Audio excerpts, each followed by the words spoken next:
Hello, ഇന്ന് നമ്മളൊരു frock stitch ചെയ്യുന്ന ഒരു വീഡിയോ ആയിട്ടാണ് വന്നിരിക്കുന്നത്. ഒരു 3 months ഓൾഡ് ആയിട്ടുള്ള ബേബിക്ക് ഇടാൻ പറ്റുന്ന രീതിയിലുള്ള ഫ്രോക്കാണ് നമ്മൾ ചെയ്തിരിക്കുന്നത്. നമ്മളത് എങ്ങനെയാണ് കട്ട് ചെയ്യുന്നത്, സ്റ്റിച്ച് ചെയ്യുന്നത് എന്നുള്ളത് നോക്കാം. ടിഷ്യൂവിൻ്റെ മെറ്റീരിയൽ വെച്ചിട്ടാണ് നമ്മൾ ഈ ഒരു ഫ്രോക്ക് ചെയ്തിരിക്കുന്നത്. ഒരു ട്രഡീഷണൽ വെയറിന് വേണ്ടിയിട്ടാണ് നമ്മൾ സ്റ്റിച്ച് ചെയ്തെടുത്തിരിക്കുന്നത്. ഇപ്പോൾ നിങ്ങൾക്ക് വേറെ ഏതെങ്കിലും ഫാബ്രിക് വെച്ച് ചെയ്യണമെന്നുണ്ടെങ്കിൽ അത് യൂസ് ചെയ്തിട്ട് നമുക്ക് ഈ ഒരു മോഡൽ നമുക്ക് സ്റ്റിച്ച് ചെയ്തെടുക്കാവുന്നതാണ്. 1 മീറ്റർ ക്ലോത്ത് ഉണ്ടെങ്കിൽ നമുക്ക് ഇതുപോലുള്ളൊരു ഫ്രോക്ക് നല്ല പെർഫെക്റ്റ് ആയിട്ട് സ്റ്റിച്ച് ചെയ്തെടുക്കാൻ വേണ്ടിയിട്ട് പറ്റും. ഞാനിവിടെ കുറച്ചധികം മെറ്റീരിയൽ എടുത്ത് വെച്ചിട്ടുണ്ട്. അപ്പോൾ അതിൽ നിന്നാണ് കട്ട് ചെയ്തെടുക്കുന്നത്. ബേബീസിൻ്റെ ഡ്രസ്സ് ഞാൻ സെയിൽ ചെയ്യുന്നുണ്ട്. ന്യൂ ബോൺസിൻ്റെ ഡ്രസ്സുകൾ, അതേപോലെ നൂലുകെട്ടിന് വേണ്ടിയിട്ടുള്ള ഡ്രസ്സുകൾ ഗേൾസിനും ബോയ്സിനും കസ്റ്റമൈസ് ചെയ്ത് വേണമെങ്കിൽ സ്റ്റിച്ച് ചെയ്ത് നമ്മുടെ പേജിലൂടെ വാങ്ങിക്കാം. നമുക്ക് ആവശ്യമായിട്ടുള്ള ക്ലോത്ത് കട്ട് ചെയ്തെടുക്കണം. അപ്പോൾ ഞാനിവിടെ എടുത്തിരിക്കുന്ന ഒരു 23 ഇഞ്ച് ആണ് ഞാനൊരു വീതി എടുത്തിരിക്കുന്നത്. ഇപ്പോൾ ഒരു 3 months ഓൾഡ് ആയിട്ടുള്ള ബേബിക്ക് ഒരു വീതി വേണ്ടത് ശരിക്കും ഒരു 22, ഒരു ചെസ്റ്റിൻ്റെ അളവാണ് നമ്മൾ എടുക്കുക. അപ്പോൾ ഒരു 20 to 22 വരിക. അപ്പോൾ ഞാൻ കുറച്ച് കൂട്ടി ഒരു 23 എടുത്തിരിക്കുന്നത്. അതങ്ങനെ വെച്ചിട്ട് ഞാൻ കറക്റ്റ് ഇങ്ങനെ മടക്കി വെച്ച് കൊടുക്കുകയാണ് ചെയ്തിരിക്കുന്നത്. നമ്മൾ പെർഫെക്റ്റ് ആയിട്ടത് മടക്കി കൊടുക്കുക. ഇനി ആവശ്യമായിട്ടുള്ള നീളം മെഷർ ചെയ്തെടുക്കണം. അപ്പോൾ നമുക്ക് വേണ്ട നീളം 6 ആണ് നമുക്ക് വേണ്ടത്. അതായത് 6 ഇഞ്ചാണ് നമുക്ക് വേണ്ടത്. അപ്പോൾ 2 ഭാഗത്തേക്ക് വേണമല്ലോ നമുക്ക്. ബാക്ക് പീസും വേണം, ഫ്രണ്ട് പീസും വേണം. അപ്പോൾ അതുകൊണ്ട് ഞാനൊരു 12 ഇഞ്ച് ഇവിടെ മാർക്ക് ചെയ്ത് കൊടുക്കുകയാണ് ചെയ്യണത്. നേരെ ഒന്ന് വരച്ച് കൊടുക്കാം. ഈ നേരെ വരച്ച് കൊടുക്കുന്നത് കട്ട് ചെയ്യുമ്പോൾ വളഞ്ഞു പോകാതിരിക്കാൻ വേണ്ടിയിട്ടാണ്. വരച്ച് കൊടുക്കുന്ന നിർബന്ധമൊന്നുമില്ല. നമുക്ക് സ്ട്രൈറ്റ് ആയിട്ട് കട്ട് ചെയ്യാൻ അറിയുന്നുണ്ടെങ്കിൽ ജസ്റ്റ് ഒന്ന് സ്ട്രൈറ്റ് ആയിട്ട് നമുക്ക് കട്ട് ചെയ്തെടുക്കാം. ഫ്രോക്കിൻ്റെ യോക്ക് പോർഷൻ സ്റ്റിച്ച് ചെയ്യാൻ വേണ്ടിയിട്ട് ഇത്രയും ക്ലോത്താണ് നമുക്ക് വേണ്ടത്. നമ്മൾ 12 ഇഞ്ചാണ് എടുത്തത്. അപ്പോൾ നമുക്ക് വേണ്ടത് 6 ഇഞ്ച് ആയിരുന്നു. അപ്പോൾ നമ്മൾ സെൻറ്ററിൽ കൂടെ ഇതേപോലെ ഒന്ന് കട്ട് ചെയ്ത് കൊടുക്കാം. അപ്പോൾ നമുക്ക് ആവശ്യമായിട്ട് 2 പീസും കിട്ടിയിട്ടുണ്ട്. ഫ്രണ്ട് പീസും കിട്ടിയിട്ടുണ്ട്, ബാക്ക് പീസും കിട്ടിയിട്ടുണ്ട്. നമുക്ക് ഇതിലിനി മെഷർമെൻറ്റ്സ് മാർക്ക് ചെയ്തിട്ട് കട്ട് ചെയ്തെടുക്കണം. ഇതേപോലുള്ള 2 പീസാണ് നമുക്ക് വേണ്ടത്. ഈ 2 പീസും ഇതേപോലെ ഒരുമിച്ച് വയ്ക്കുക. ഒരുമിച്ച് വയ്ക്കുമ്പോൾ കറക്റ്റായിട്ട് തന്നെ വയ്ക്കാൻ വേണ്ടിയിട്ട് ശ്രദ്ധിക്കുക.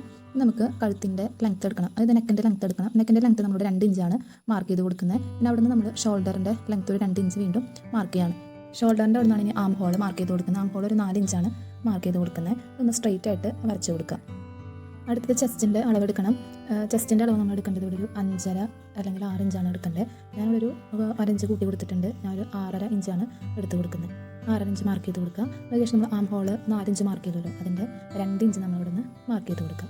അതിനുശേഷം ഈ ഒരു കോർണറിൽ നിന്ന് ഒരു ഇഞ്ച് മാർക്ക് ചെയ്തിട്ട് ആ 2 ഇഞ്ചിൽ നിന്ന് നമ്മൾ മാർക്ക് ചെയ്തിട്ട് ഒരു 6.5 ഇഞ്ച് ഉണ്ടല്ലോ, ചെസ്റ്റിൻ്റെ 6.5 ഇഞ്ചിലൂടെ അതൊന്ന് വരച്ച് കൊടുക്കുക.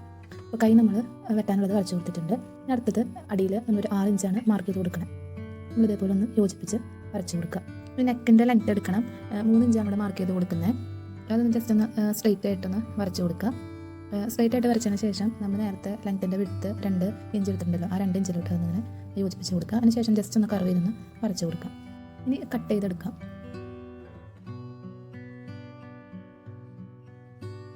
യോക്ക് പോർഷൻ കംപ്ലീറ്റ് ആയിട്ട് കട്ട് ചെയ്ത് കഴിഞ്ഞിട്ടുണ്ട്. നമുക്കിതിന് ആവശ്യമായിട്ടുള്ള ലൈനിങ് കട്ട് ചെയ്തെടുക്കണം. ഇതുപോലുള്ള 2 പീസാണ് നമുക്ക് വേണ്ടത്. ലൈനിങ് എടുക്കുക. ലൈനിങ് എടുത്തതിന് ശേഷം 4ആയിട്ട് മടക്കി കൊടുക്കുക. അതിൻ്റെ മുകളിലേക്ക് നമ്മൾ കട്ട് ചെയ്ത് വെച്ചിരിക്കുന്ന ഒരു പീസ് വെച്ച് കൊടുക്കുക. എന്നിട്ട് കറക്റ്റ് അളവ് കിട്ടാൻ വേണ്ടിയിട്ട് ഇതേപോലെ ചോക്ക് കൊണ്ടൊന്ന് വരച്ച് കൊടുക്കാം. അങ്ങനെ ചോക്ക് കൊണ്ട് വരച്ച് കൊടുക്കണമെന്ന് നിർബന്ധമില്ല. അപ്പോൾ ഇത് വെച്ചിട്ട് നമുക്ക് കറക്റ്റായിട്ട് വെട്ടാൻ അറിയുന്നുണ്ടെങ്കിൽ വരയ്ക്കാൻ തന്നെ ജസ്റ്റ് ഇതുപോലെ വെച്ചിട്ട് നമുക്കിങ്ങനെ കട്ട് ചെയ്തെടുക്കാം.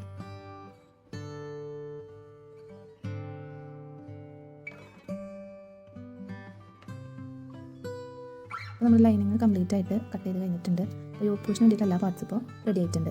ഇനി നമുക്ക് താഴേക്കുള്ള സ്കേർട്ടിൻ്റെ പോർഷൻ കട്ട് ചെയ്തെടുക്കണം. അപ്പോൾ അതിന് വേണ്ടിയിട്ടുള്ള മെറ്റീരിയൽ നമുക്ക് കട്ട് ചെയ്തെടുക്കാം. ഈ ഒരു പീസ് മെറ്റീരിയലാണ് നമ്മൾ എടുത്തിരിക്കുന്നത്. അപ്പോൾ ഇത് നമുക്ക് ഇങ്ങനെ മടക്കി എടുക്കാമെന്നുണ്ടെങ്കിൽ ബാക്കിലോട്ടും ഫ്രണ്ടിലോട്ടും വെക്കാനായിട്ട് നമുക്ക് പറ്റും. അപ്പോൾ ഞാൻ ബാക്കിൽ വരുന്ന പോർഷനിൽ നമുക്ക് കസവ് ഉണ്ടാവില്ല. നമുക്ക് ബാക്ക് പോർഷനിൽ കസവ് വേണമെന്നുണ്ടെങ്കിൽ നമുക്ക് അതേപോലത്തെ ഒരു വേറെ പീസ് കട്ട് ചെയ്തെടുക്കാം. ഇപ്പോൾ ഞാൻ അങ്ങനെ ചെയ്യാന്നുണ്ടെങ്കിൽ ഈ ഒരു പീസോടെ വേസ്റ്റും, അപ്പോൾ അങ്ങനെ വേസ്റ്റ് ആവണ്ടെന്ന് കരുതിയിട്ട് ഞാനങ്ങനെ ചെയ്യുന്നതാണ്. നമ്മുടെ ഇഷ്ടത്തിനനുസരിച്ച് നമുക്ക് എങ്ങനെയാണ് വേണമെങ്കിലും നമുക്ക് എടുക്കാം. നമ്മൾ എടുത്തിരിക്കുന്ന ഈ ഒരു പീസിൻ്റെ ലെങ്ത്ത് 23 ഇഞ്ചാണ്. ഫ്രണ്ടിലോട്ടും 23 ഇഞ്ച്, ബാക്കിലോട്ടും 23 ഇഞ്ച്, അങ്ങനെയാണ് നമ്മൾ എടുത്തിരിക്കുന്നത്.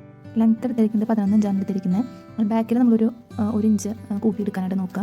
എന്നുണ്ടെങ്കിൽ ഫ്രണ്ടിൽ കസവ് വരുന്നതുകൊണ്ട് നമുക്ക് മടക്കി അടിക്കേണ്ടതിൻ്റെ ആവശ്യമില്ല. ബാക്കിൽ നമ്മൾ കസവ് ഇല്ലാത്തതുകൊണ്ട് മടക്കി അടിക്കണം. നമുക്ക് ഇതിന് വേണ്ടിയിട്ടുള്ള ലൈനിങ് കട്ട് ചെയ്തെടുക്കണം. ലൈനിങ്ങിൻ്റെ ലെങ്ത്ത് മാർക്ക് ചെയ്യണം. സ്കേർട്ട് പീസിൻ്റെ ലെങ്ത്ത് 11 ആയിരുന്നു. ഇവിടെ നമ്മളൊരു 8 ഇഞ്ച് മാർക്ക് ചെയ്ത് കൊടുക്കാം. കട്ട് ചെയ്തെടുക്കാം.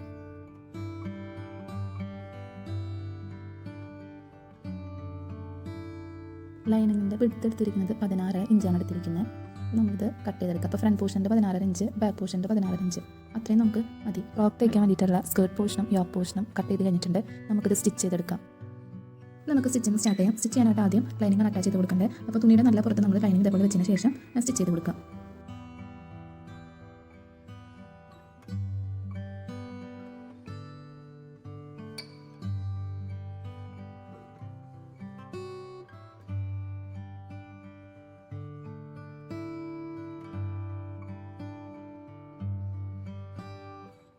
ഇതേപോലെയാണ് സ്റ്റിച്ച് ചെയ്തെടുക്കേണ്ടത്. ഈ നെക്ക് പോർഷൻ കുറച്ചും കൂടി പെർഫെക്റ്റ് ആയിട്ടിരിക്കാൻ വേണ്ടിയിട്ട് ഇതേപോലെ കട്ടിങ് കൊടുക്കുക. കട്ടിങ് കൊടുക്കുമ്പോൾ സ്റ്റിച്ച് കട്ടാവാത്ത രീതിയിലാണ് നമ്മൾ കട്ട് ചെയ്തെടുക്കാൻ വേണ്ടിയിട്ട്. ലൈനിങ് ടച്ച് ചെയ്ത് കൊടുക്കുമ്പോൾ ഈ ഒരു പോർഷൻ്റെ സ്റ്റിച്ച് ഇട്ടിട്ടുണ്ടായിരുന്നില്ല. അപ്പോൾ നമ്മൾ ഈ ഒരു പോർഷൻ്റെ സ്റ്റിച്ച് ഇടാത്ത ഇതേപോലെ ഇങ്ങനെ മറച്ച് എടുക്കാൻ വേണ്ടിയിട്ടാണ്.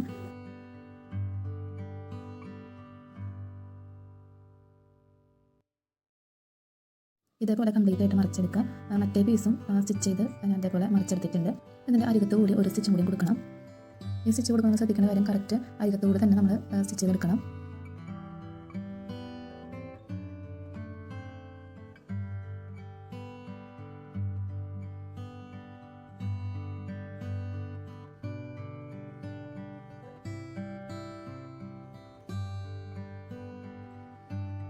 രണ്ട് പീസും അതേപോലെ സ്റ്റിച്ച് ചെയ്തെടുത്തിട്ടുണ്ട്. ഇതേപോലെയാണ് സ്റ്റിച്ച് ചെയ്യേണ്ട. അരിയിലൂടെ വേണം സ്റ്റിച്ച് ചെയ്തെടുക്കാനായിട്ട്. ഇന്ന് സ്റ്റിച്ച് ചെയ്ത് കഴിയുമ്പോൾ നെക്ക് പോർഷനൊക്കെ കുറച്ചും കൂടി പെർഫെക്റ്റ് ആയിട്ട് നമുക്ക് കിട്ടും. ഇനി സ്കർട്ടിൻ്റെ പോർഷൻ സ്റ്റിച്ച് ചെയ്തെടുക്കണം. സ്കർട്ടിൻ്റെ പോർഷൻ ഞാൻ പ്ലീറ്റ്സ് ഇടുന്നത് ഒരു പ്ലീറ്റ്സ് ഇട്ടതിൻ്റെ ഓപ്പോസിറ്റ് ഡയറക്ഷനിലാണ് അടുത്ത പ്ലീറ്റ്സ് ഇട്ട് കൊടുക്കുന്നത്. അപ്പോൾ ഈ ഒരു ക്ലോത്തിൽ അത് ഫ്രണ്ട് പോർഷനിലേക്കുള്ള ക്ലോത്തിൽ 4 സെറ്റ് പ്ലീറ്റ്സ് ആണ് ഇതേപോലെ ഇട്ട് കൊടുക്കുന്നത്. ബാക്ക് പോർഷനിലും ഇതേപോലെ തന്നെയാണ് 4 സെറ്റ് പ്ലീറ്റ്സ് ആണ് ഇട്ട് കൊടുത്തിരിക്കുന്നത്.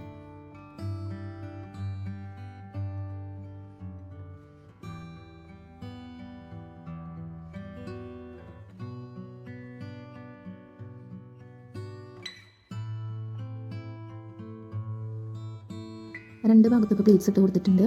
ലൈനിങ്ങിൻ്റെ താഴെ വരുന്ന പോർഷൻ സ്റ്റിച്ച് ചെയ്തെടുക്കണം. ഇതേപോലെ മടക്കി വെച്ചിട്ട് വേണം നമ്മൾ സ്റ്റിച്ച് ചെയ്തെടുക്കാൻ വേണ്ടിയിട്ട്. ഫ്രണ്ടിൽ വെക്കുന്ന ലൈനിങ്ങിൻ്റെ പോർഷനും സ്റ്റിച്ച് ചെയ്തെടുക്കണം. ബാക്കിൽ വരുന്ന ലൈനിങ്ങിൻ്റെ പോർഷനും ഇതേപോലെ സ്റ്റിച്ച് ചെയ്തെടുക്കുക.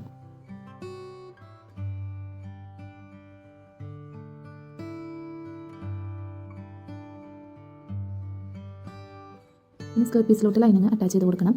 അതിനായിട്ട് ഞാനിവിടെ ചെയ്തിരിക്കുന്നത് സ്കേർട്ട് പീസിൻ്റെ നല്ല വശം വെച്ചതിന് ശേഷം അതിന് മുകളിലോട്ട് ലൈനിങ് വെച്ചിരിക്കുകയാണ്. അപ്പോൾ ലൈനിങ്ങിൻ്റെ ഒരു സ്റ്റിച്ച് വരുന്ന ഒരു പോർഷൻ മുകളിലേക്ക് വരുന്ന രീതിയിലാണ് ഞാൻ വെച്ച് കൊടുത്തിരിക്കുന്നത്.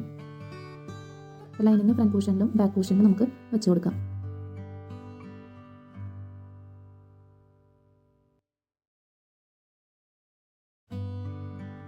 ലൈനിങ് അറ്റാച്ച് ചെയ്ത് കൊടുത്തിട്ടുണ്ട്. ലൈനിങ് അറ്റാച്ച് ചെയ്ത് കൊടുത്തതിന് ശേഷം ഇതേപോലെ മറച്ചിട്ട് ഈ സൈഡിലൊരു സ്റ്റിച്ച് കൊടുക്കാം. ഇങ്ങനെ ചെയ്യുമ്പോൾ കുറച്ചും കൂടി ഭംഗി ഉണ്ടാവും. അതേപോലെ നൂലൊന്നും പുറത്തേക്കൊന്നും നിൽക്കില്ല. അപ്പം അതിന് വേണ്ടിയിട്ടാണ് ഈ ഒരു മെത്തേഡിൽ സ്റ്റിച്ച് ചെയ്തെടുക്കുന്നത്. രണ്ട് പോർഷനും ഇതേപോലെ നമ്മൾ ചെയ്തെടുക്കാം.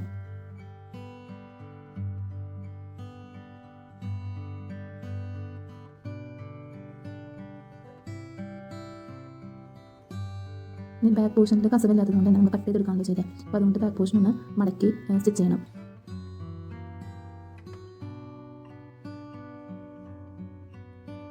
അപ്പോൾ സ്കേർട്ട് പീസിൻ്റെ സ്റ്റിച്ചിങ് കംപ്ലീറ്റ് കഴിഞ്ഞിട്ടുണ്ട്. ഇനി യോക്ക് പോർഷനും സ്കേർട്ട് പോർഷനും കൂടി അറ്റാച്ച് ചെയ്ത് കൊടുക്കണം. അറ്റാച്ച് ചെയ്യാനായിട്ട് സ്കേർട്ട് പോർഷന് നല്ല വശം വയ്ക്കുക, യോക്ക് പോർഷൻ്റെ മറുപുറം വയ്ക്കുക, നമ്മൾ സ്റ്റിച്ച് ചെയ്ത് കൊടുക്കാം.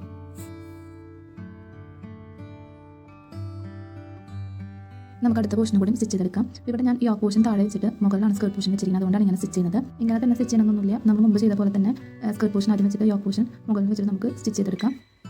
ഞാനതിൽ കുറച്ചും കൂടി ഒരു ഓൾപ്പിന് വേണ്ടിയിട്ട് ഒരു സ്റ്റിച്ചും കൂടി എക്സ്ട്രാ ഇട്ട് കൊടുക്കുന്നുണ്ട്. നമ്മളെപ്പോഴും സ്റ്റിച്ച് ചെയ്യുമ്പോൾ എക്സ്ട്രാ ഒരു സ്റ്റിച്ച് കൊടുക്കുന്നത് എപ്പോഴും നല്ലതാണ്. രണ്ട് പീസും ഇതേപോലെയാണ് സ്റ്റിച്ച് ചെയ്തെടുക്കേണ്ടത്. പിന്നെ ഇത് രണ്ടും കൂടി ജോയിൻ ചെയ്ത് കൊടുക്കാൻ വേണ്ടത്.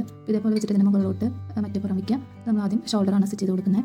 രണ്ട് ഷോൾഡറും ഇതേപോലെ സ്റ്റിച്ച് ചെയ്തതിന് ശേഷം വേണം സൈഡ് സ്റ്റിച്ച് ചെയ്തെടുക്കാൻ വേണ്ടിയിട്ട്. സൈഡും നമുക്കിനി സ്റ്റിച്ച് ചെയ്തെടുക്കാം.